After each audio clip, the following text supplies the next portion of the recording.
अरे जी, एक ओंकार में मेरा विश्वास है गुरुजी, वो शक्ति जो समस्त ब्रह्मांड को चला रही है। मेरा मन देवी देवताओं की भक्ति में नहीं लगता। क्या मेरे से कोई अपराध तो नहीं हो रहा? नहीं, हम ये कह रहे हैं कि आप ओम को गुरु से लीजिए, अधिकारानुसार गुरुदेव से मंत्र लीजिए, गुरुदेव के अनुसार चलिए। तो आप प्रणव उपासक हैं तो निंदा किसी की कीजिए नहीं, क्योंकि सब प्रणव के अंतर्गत है। आ उ मा, सतोगुण रजोगुण तमोगुण, तीनों गुण से पूरी सृष्टि भरी हुई है। तो प्रणव से ही पूरी सृष्टि है। हम जिधर से लेंगे उधर से मंडन कर देंगे आपको। आप प्रणव कह रहे हो, प्रणव ही सर्वोपरि है, सब कुछ प्रणव है। पर गुरु से लीजिए, आपको गुरु अधिकारी देखे प्रणव का, और फिर आप प्रणव में चित्तन को जोड़ लीजिए। तो ये आप क्यों कहते हैं हमें देवी देवताओं किसी पर? सब प्रणव स्वरूप ही तो है। आ उ मा तीन है, तीनों गुण, तीन गुण है, सतोगुण रजोगुण तमो, उसी से पूरा सृष्टि है। तो सब है तो प्रणव स्वरूप ही। एक तत्व कोई भी मान लो, उसी को सर्वत्र देखो, किसी की निंदा क्यों करते हो? क्या देवता प्रणव स्वरूप नहीं है? अब क्या आप प्रणव स्वरूप नहीं हो? प्रणव आत्मा है, आत्मा ही प्रणव है। तो क्या आत्मा स्वरूप नहीं हो? तो अब अपनी आत्मा की अवहेलना करो, कह दो प्रणव हम जप रहे, तो फिर वो तो मतलब जी, अगर वो कण कण में विद्यमान है तो हम मंदिर गुरुद्वारों में उन्हें क्यों ढूंढ रहे हैं? अगर वो कण कण में, क्योंकि कण कण में तुम्हें अनुभव हो रहा है। क्या कण कण में अनुभव? अगर कण कण में अनुभव हो रहा है तो तुम्हें मंदिर में भी है, फिर मंदिर में क्यों तुम निषेध कर रहे हो? शुरुआत की जाती मानी संख्या 1, मानी संख्या 10, मानी संख्या 12। जब सवाल हल नहीं होता था तो मानी संख्या की गई ना। हमारा सवाल हल हो नहीं रहा, तुमने मानी संख्या परब्रह्म गुरुदेव, मानी संख्या श्री विग्रह, मानी संख्या मंदिर, मानी संख्या अमुक, वहीं से सवाल हल हो जाएगा। एक जगह कहीं मान लो। तो जो मंदिर में मान रहे हैं भगवान को और तुम मान रहे हो कण कण में, तो वो कण कण वाला मंदिर में नहीं है क्या? तो तुम्हारी बुद्धि निषेध क्यों कर रही है? इसका मतलब अभी बुद्धि परिपक्व नहीं है, केवल अभी वो दौड़ रही, अभी परिपक्व अवस्था को नहीं है। जो कण कण में है तो वही कण कण मिलकर के विग्रह रूप में, तो वो भगवान नहीं है क्या?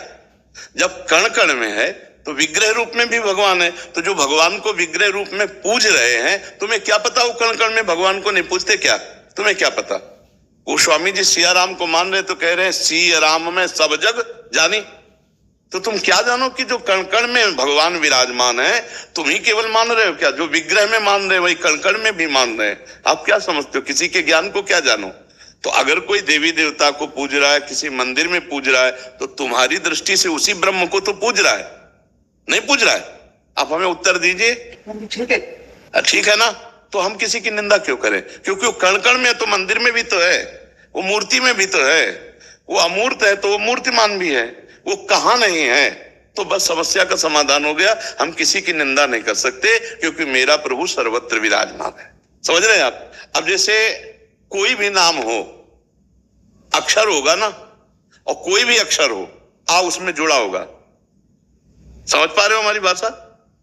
का, खा, गा, घा, कोई भी अक्षर बोलो आप। आ है ना, आ ब्रह्म है, और आ ओम में है, आ उ मा। समझ रहे हो ना? कोई अक्षर बोलो ओम है कि नहीं है? जिस प्रथम अक्षर क्या है? आ है ब्रह्म, सब अक्षरों में आ विराजमान है। उपासना जब हम शुरू करेंगे कहीं सही ढंग से, तो निंदा स्तुति का कोई सवाल नहीं बनता। वही एक तत्व है। चाहे ओम से शुरू करो, चाहे ब्रह्म से शुरू करो, चाहे राम से शुरू करो, चाहे कृष्ण से, चाहे मंदिर से शुरू करो, चाहे जहां से शुरू करो, एक जगह ईमानदारी से शुरू कर दो। अगर सब जगह ना पहुंच जाओ तो हमें बता देना। सब जगह पहुंचने के लिए हम फैले हैं। अब पहले एक जगह शुरू करते, माता से शुरू कर दो, पिता से शुरू कर दो, कहीं से शुरू कर दो। ये मेरे भगवान हैं, ये मेरे ब्रह्म हैं, बस दूसरे की तरफ देखो मत, और चल दो। अगर देखो सर्वत्र ना दिखाई देने लगे तो मुझे बताना। जब सच्चा ज्ञान होगा तो सर्वत्र दिखाई दे। वही मूर्ति में है, वही अमूर्त है, वही निराकार है, वही साकार। जब एक है तो वही निराकार। अब चूंकि तुम निराकार को मान रहे हो तो साकार वाले की निंदा कर रहे। ऐसे लोग हैं। अरे तेरी मान्यता है, तू एक पक्ष को देख रहा, दोनों पक्ष को देखना। वो क्या नहीं है? वो कुछ नहीं है, और वही सब कुछ है। ये जिसको ज्ञान हो गया वही सच्चा ज्ञानी है। और नहीं तो लड़ाई झगड़ा करते रहते हैं। वो निराकार हो, साकार हो, सगुण हो, निर्गुण, और अनुभव कुछ नहीं है, पाई भर अनुभव नहीं। 4-6 अंधे थे, एक हाथी खड़ा था। बोले क्या है?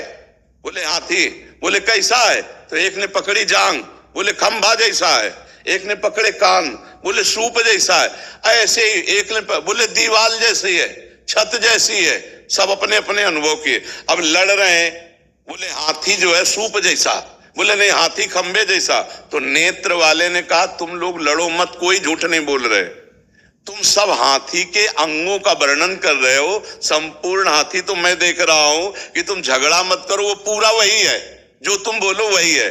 तो जब हमें एक पक्ष का ज्ञान होता है तो हम दूसरे पक्ष की निंदा करते हैं, और जब हमें संपूर्ण ज्ञान हो जाता है तो कोई बचता ही नहीं जो मेरा आराध्य देव ना हो, चाहे निराकार बोलो, चाहे साकार बोलो, चाहे जो बोलो, वो एक ही परमात्मा है और वो सर्वत्र है। इस बात को कोई नहीं काट सकता। वो एक ही परमात्मा है, वो सर्वत्र है, सम है, सम बराबर है। तो बस अब अगर कोई शंकर जी विराजमान करके पूजा कर रहा है, कोई राम जी विराजमान करके, और कोई ध्यान के द्वारा प्रणों का चिंतन कर रहा है, मेरे लिए सब बराबर है, क्योंकि वो परमात्मा एक है और वो सर्वत्र है, वो सम है। तो हम किसी की निंदा नहीं करते, किसी की स्तुति नहीं करते, क्योंकि वही वो है। तो किसकी निंदा करो, किसकी स्तुति करो, समझ रहे?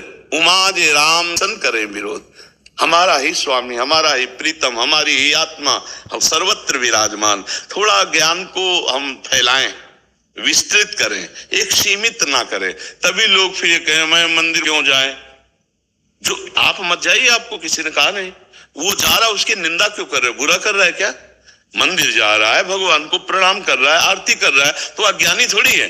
कण कण में तुम भगवान को देखते हो, वहां भगवान नहीं देखते हो, तो वहां भी भगवान हो, भगवान की आराधना कर रहा है। तो बड़ी प्रसन्नता का विषय, कहीं लड़ाई झगड़ा का विषय तो होता नहीं। हम गंगा किनारे एक जगह थे, तो वहां अब नई अवस्था हमारी थी, तो कुछ लोग निराकार उपासक थे, वो कहीं जुड़े हुए थे, तो वो आए। अध कचरा जो होता है ना, छलकता ज्यादा है, जो घड़ा भरा होता है वो गंभीर होता है, जो अध भरा होता है ना छलकता जाता है। तो वो लोग छलक ज्यादा रहे थे, नजदीक आए तो उन्होंने कहा कि हम निराकार उपासक हैं, ठीक, हम साकार को नहीं मानते हैं, तो ये भी ठीक, और हम आपसे पूछते हैं कि आप साकार को नहीं मानते हो? बोले नहीं।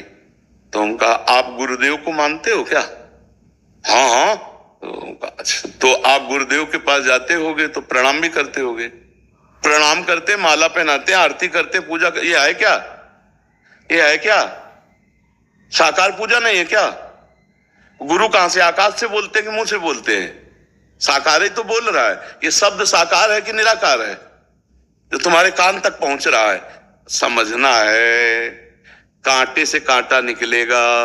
साकार में फंसे हो, साकार से ही उपासना शुरू होगी, चाहे गुरु मान के करो, चाहे शिव मान के करो, चाहे राम मान के करो।